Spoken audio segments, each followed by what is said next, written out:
I'll grind him into dust.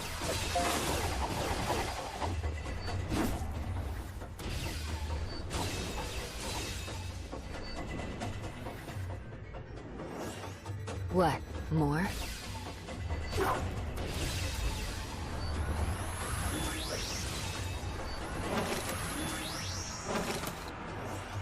Enemy reinforcements confirmed. Eliminating.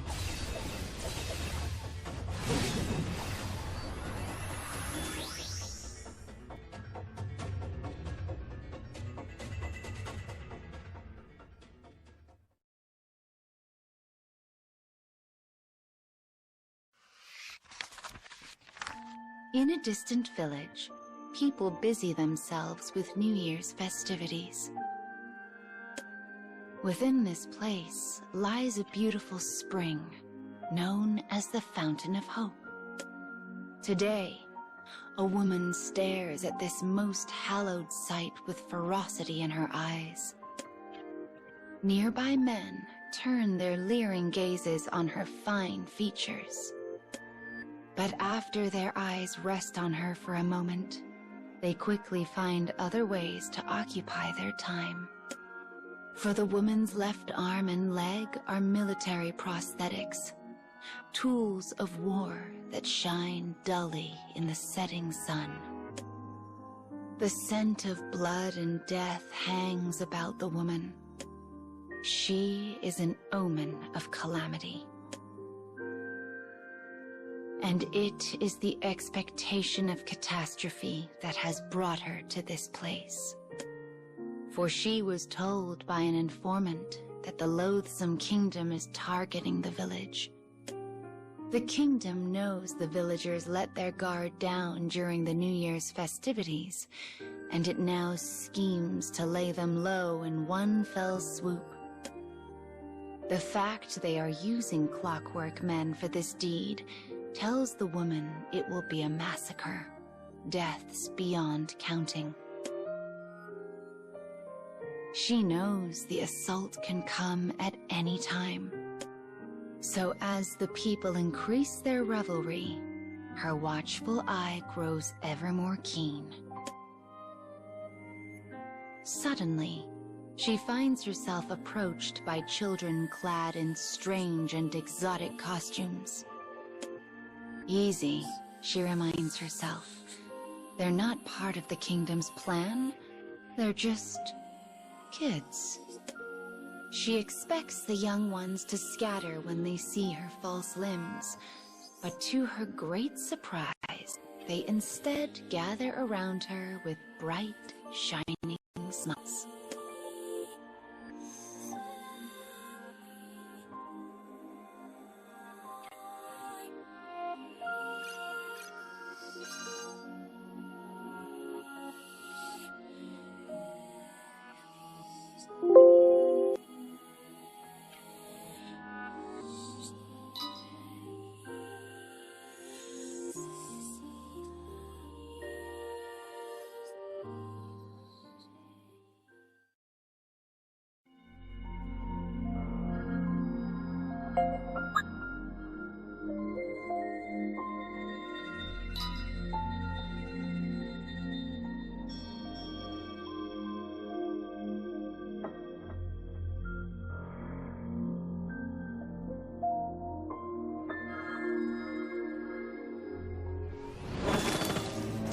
I'll grind him into dust.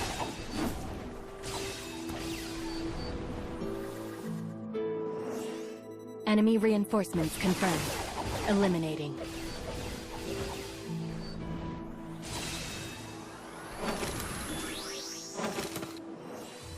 What, more?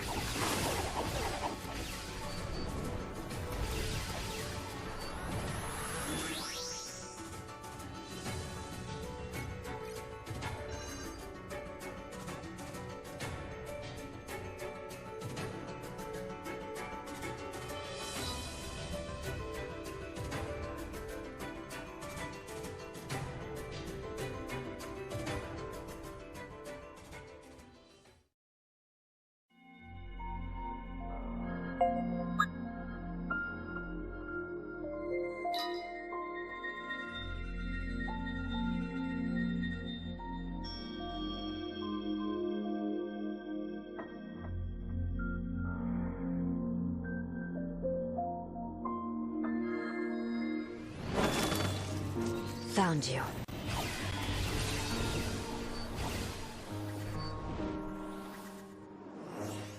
More of you come to die?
I'll grind them into dust.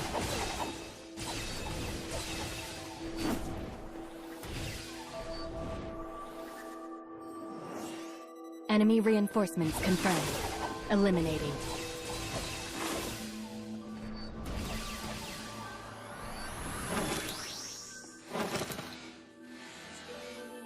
What, more?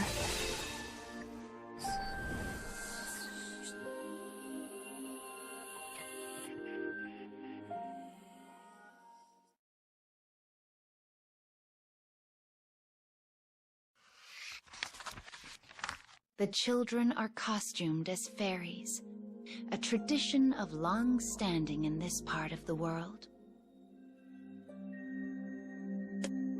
As the bewildered woman looks on, one of them steps forward and speaks. "Did your wish come true this year, ma'am?" As she contemplates her answer, one of the children holds out an offering on the palm of their hand. It is an intricately carved glass bead filled with water from the spring. A ghostly sort of moonlight shimmers on its surface as it wobbles back and forth. "It's a good luck charm," says the child. "We make them here."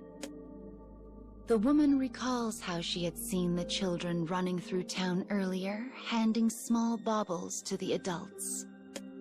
This must be one of their traditions. A rite where kids dress as wish-granting fairies and hand out charms to everyone they meet. As understanding dawns, the woman's brow furrows. She does not have time for such folly.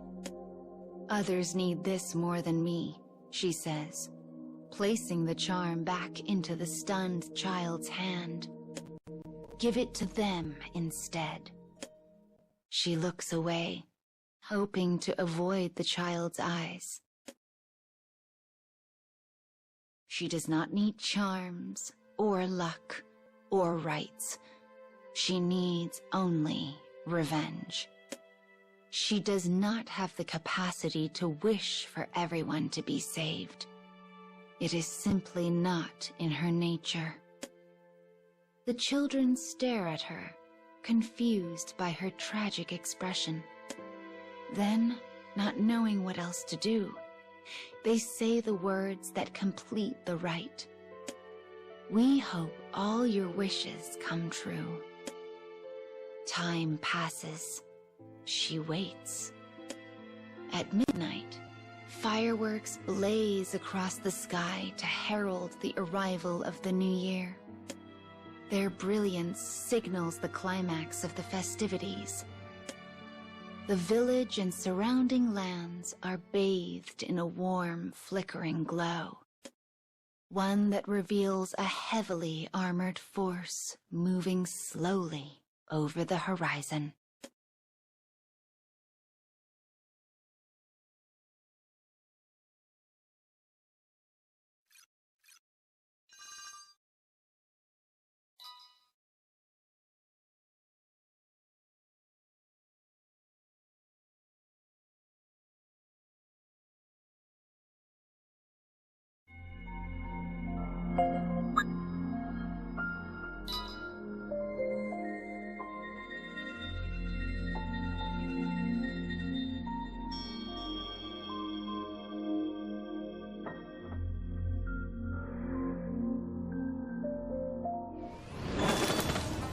Commencing mission.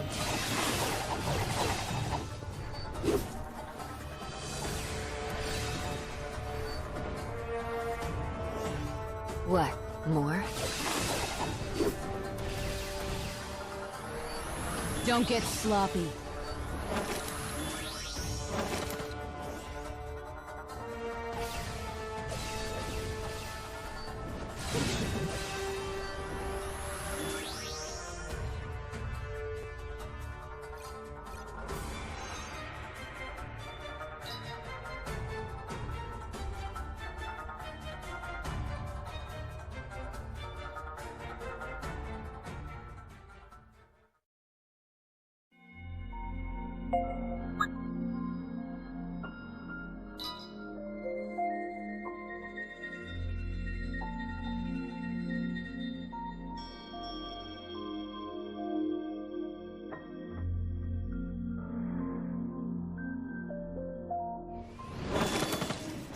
Found you.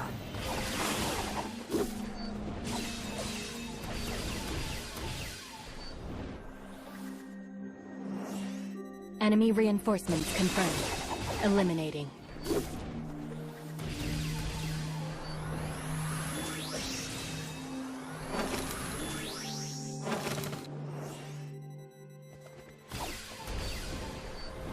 Let's go already.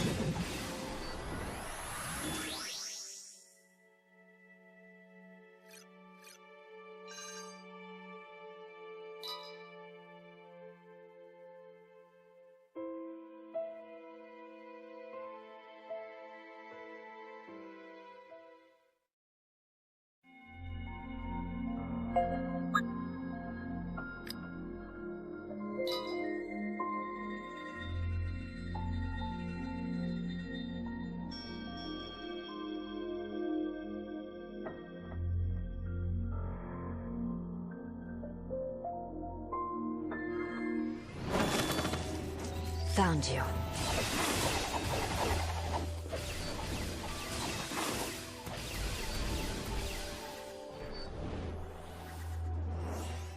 Enemy reinforcements confirmed. Eliminating.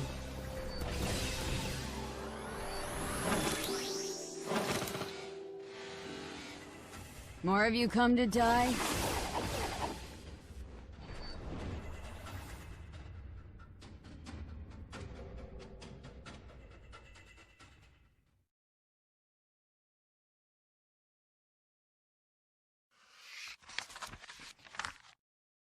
Fireworks turn the night sky to dawn.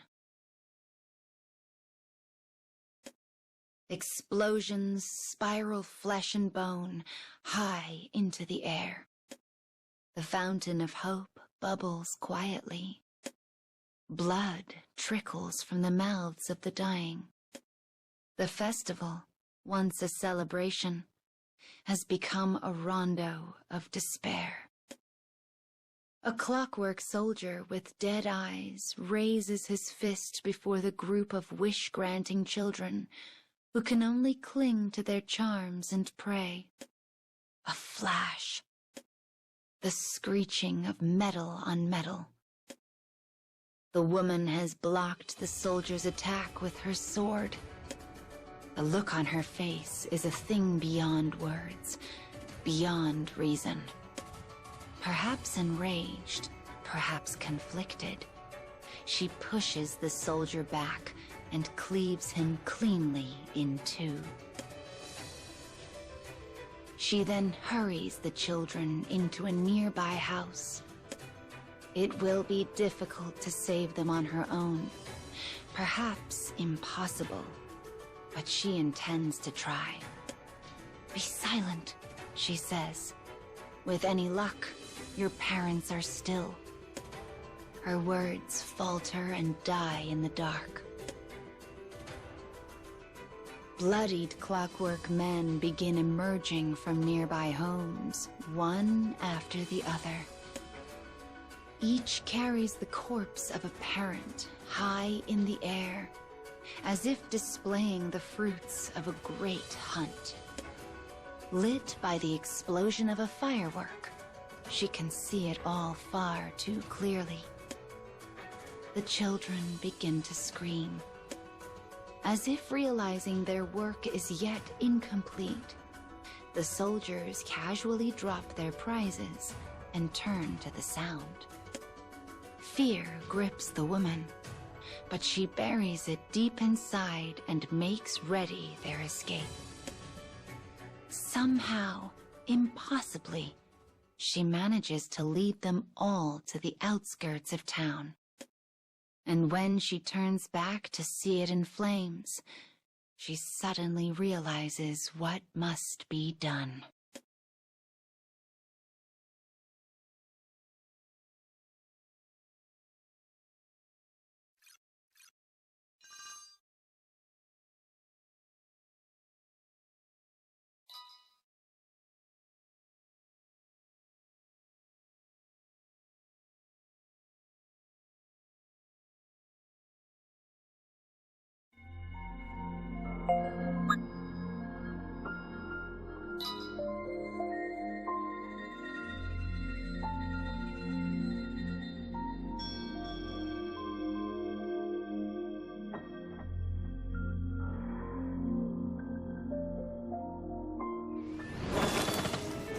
Found you.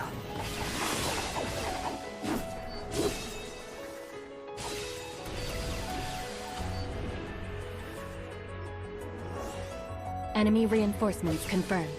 Eliminating.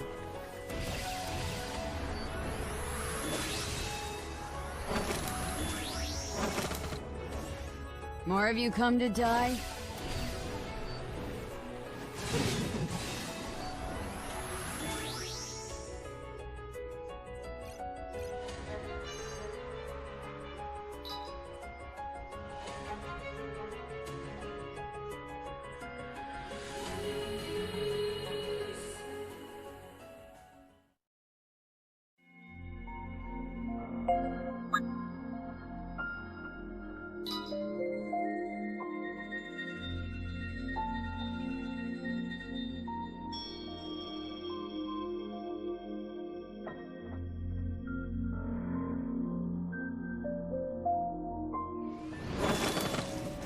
Found you.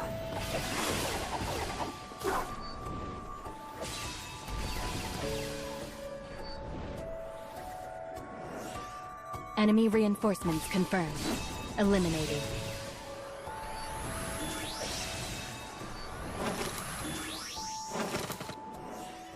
More of you come to die?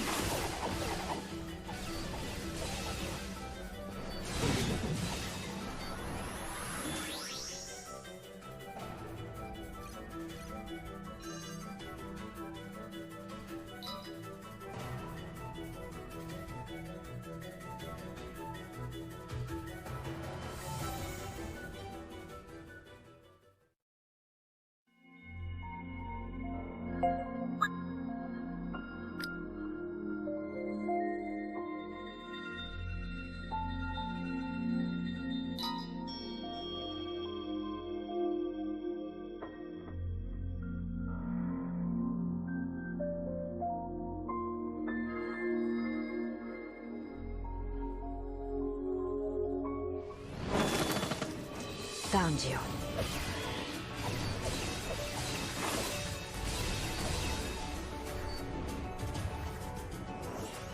More of you come to die?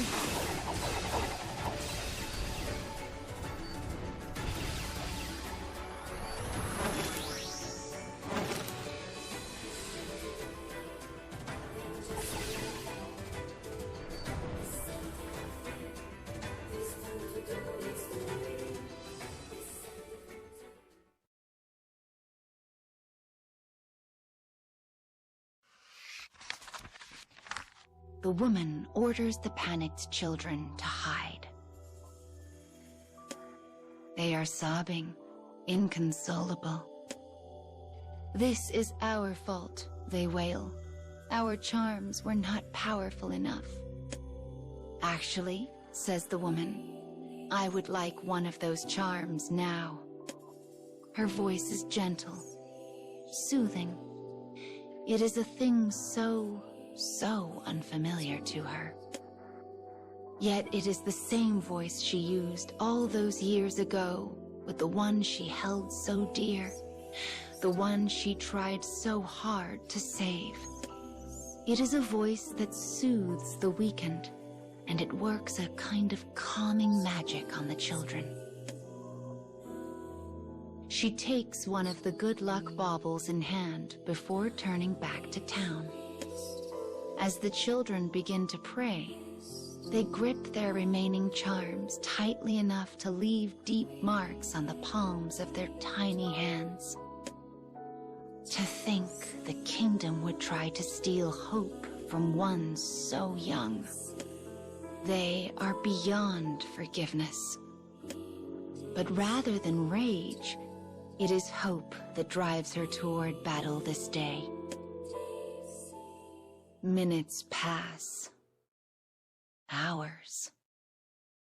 The sun finally begins its slow march across the sky. Just as the children's despair is threatening to overtake them, the woman returns.